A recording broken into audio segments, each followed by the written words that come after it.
Olá, gente. É a nossa primeira entrevista que a gente está fazendo aqui pelo GEAS. E então é algo muito importante para a gente. A gente gostaria, nesse projeto novo que a gente tem iniciado, a gente gostaria de trazer veterinários que trabalham na parte de silvestres para a gente tirar algumas dúvidas, para a gente falar mais sobre essa experiência e isso se tornar algo mais... A gente queria que isso se tornasse algo mais corriqueiro, mais legal, mais interessante de se assistir. Então a gente trouxe o nosso primeiro convidado para essa entrevista, né, para o GES, e a gente gostaria de trazer algumas perguntas, né, sobre para quem quiser participar dessa área tão maravilhosa que é a parte de animais silvestres, animais exóticos. Então, primeiramente, agradeço imensamente sua disponibilidade com a gente para fazer essa entrevista. E, inicialmente, eu gostaria de saber seu nome, com que você trabalha, né, a sua formação, sua trajetória, nessa parte da veterinária, nessa relação silvestres exóticos. Bom, primeiro agradecer o convite, fico lisonjeado de ser o primeiro a participar desse projeto. Espero que esse projeto se perpetue, né, e tragam mais colegas cada vez mais aí para poder contar um pouquinho da história e fico muito feliz aí de poder contribuir. Bom, meu nome é Matheus Rabelo, sou médico veterinário especializado em clínica e cirurgia de pets não convencionais, sou proprietário da Clínica Exotic Life, né, aqui em Brasília mesmo.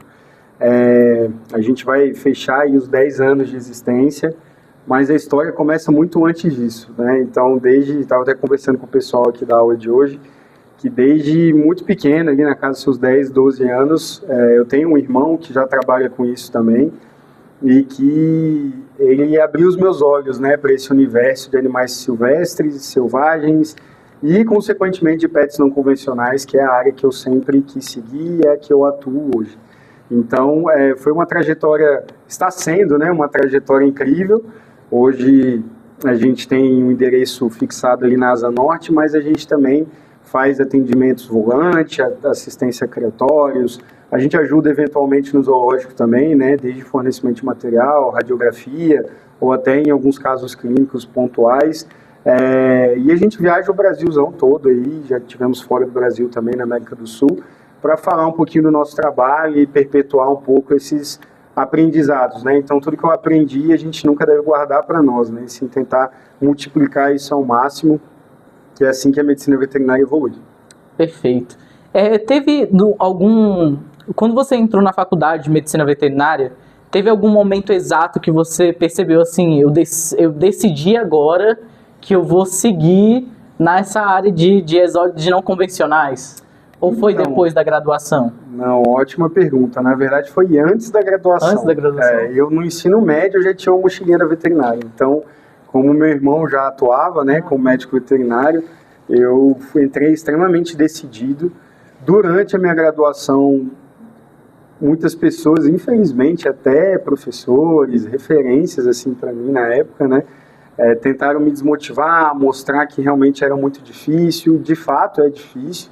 Mas a abordagem como isso aconteceu não foi das mais legais, né? E é por isso até que eu estou aqui hoje para mostrar um pouquinho dessa vivência. Então, não era tão comum, né? Eram outros tempos, não tinha Instagram, não tinha tanto acesso assim a profissionais. Então, hoje a gente tem tudo na palma da mão, né? Uma acessibilidade muito maior e a possibilidade de ver que isso é possível, né? Que dá para viver disso. Então, eu escutei de um professor que eu ia viver de fumar maconha e tomar banho de cachoeira, né? Então, que isso não dá dinheiro, né? E aí eu lembro muito bem de falar, quem dá dinheiro é pai e mãe, o resto a gente corre atrás.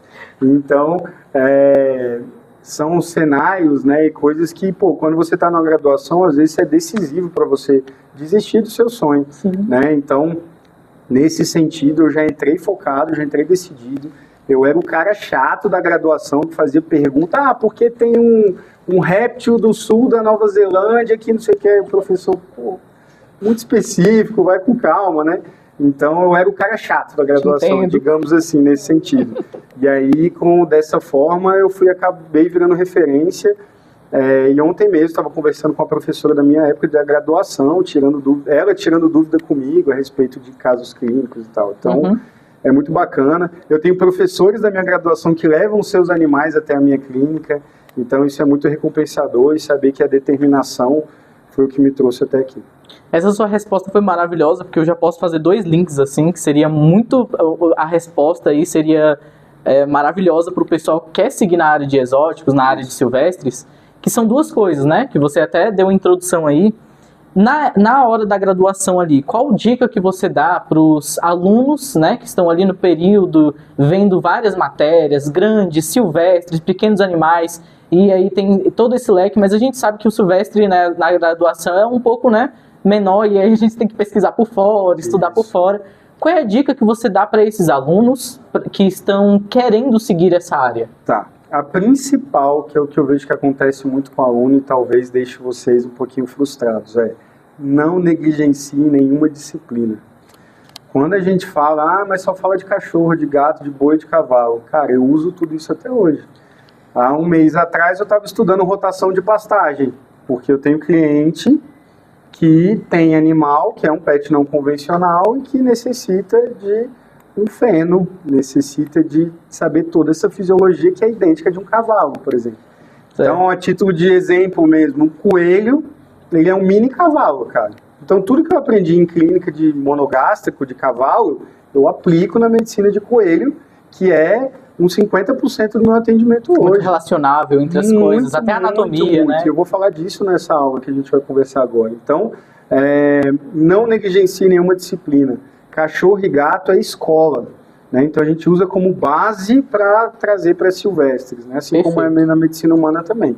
Então essa é a minha primeira dica, tá? Tudo você vai usar. Quem quer trabalhar com silvestres tem que entender que existe o cachorro selvagem, existe o gatinho que é a onça, é tudo igual, só muda a abordagem ao paciente, como o nosso grande Fowler sempre disse. Então, esse é o ponto mais importante. O segundo não espere se formar para buscar aprender mais sobre, desde o primeiro semestre, buscar estágio, buscar cursos. Hoje em dia tem muita coisa online, tem que saber filtrar, né, porque tem muita porcaria na internet também, mas tem muito acesso, né, e congressos, né. Então hoje eu sou diretor da Associação Brasileira de Pets Não Convencionais, né, a BV Pets, e é uma associação nova, então eu faço parte dessa diretoria que é justamente para trazer para os alunos também, né, agregar mais conhecimento, principalmente para pets não convencionais.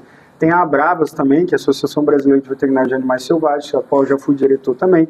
Então, esses congressos, esses eventos, essas associações formam os networks necessários para você progredir na sua profissão. Tá? Eu acho que é fundamental não ficar só na sala de aula, né? A partir do momento que você entra para a graduação, você já é um profissional, né? Não tem a carteira ainda, mas você já está construindo o seu nome, você já está construindo a sua identidade como profissional. Sim, perfeitamente. Para concluir, né, essa nossa pergunta aqui rápida, essa nossa entrevista rápida aqui, mais para entrar nessa área de silvestres, né, que foi maravilhosas suas respostas, a gente agradece imensamente por essa primeira entrevista. Então vai ser um bate-volta, sabe? Uma pergunta rápida aqui que eu anotei. Então, vamos lá. Qual foi o maior mito sobre exóticos que você escutou, que você percebeu, não, isso daqui tá errado, quando você começou a estudar ali, começou a trabalhar naquela área, você percebeu, gente, esse senso comum aqui eu tenho que mudar em relação a isso. Mito técnico? Também, ou até mesmo aquele senso comum que tem no meio da veterinária sobre exóticos. Qualquer coisa. Cara, ali. Primeiro que não dá para viver, né? Esse é um mito, que não dá para viver, levar uma qualidade de vida mínima trabalhando com silvestres exóticos, já é o primeiro mito, já foi quebrado por sucesso. E existem muitos mitos técnicos, né? Réptil não sente dor, tem gente que acredita nisso até hoje. Existem algumas crendices urbanas, né? Lendas urbanas do bafo da jiboia, que derrete a perna. Então a gente escuta muita coisa engraçada nesse sentido, cara. Mas os principais são esses mesmo. Qual foi o animal mais diferentão que o senhor já atendeu? Eu brinco que foi um cachorro, um pug. Tô brincando. É diferente mesmo. Esse pra mim é muito exótico. Não, tô brincando, cara. Mas o mais diferente, eu atendi aquele lagarto basilisco, né? O basilisco plumifrons, que é um lagarto Jesus Cristo que corre em cima da água, assim. Ele é um dos bichos mais bacanas, ele era azul. realmente me surpreendeu. Um animal que vai estar na nossa aula aí hoje também. Perfeito. E agora, para finalizar, o senhor poderia falar os contatos, as redes sociais, que o senhor falou que trabalha na Exotic Life, né? Isso. Gostaria de passar para a gente? Por favor, né? Bom, quem quiser acompanhar um pouquinho do nosso trabalho, é só seguir Exotic Life BSB no Instagram, tá? E Rabelo com 2 L's, Kruger, K-R-U-G-E-R, no Instagram também, que é a minha rede social particular. A gente falar sobre estágio, falar um pouco da nossa rotina e com certeza vai divulgar o GA de vocês também. A gente está à disposição para que vocês precisarem, beleza? Valeu, galera. Novamente obrigado. agradeço. Valeu, Carlos. Obrigado, imensamente. cara. Eu que Valeu, agradeço. Tamo junto.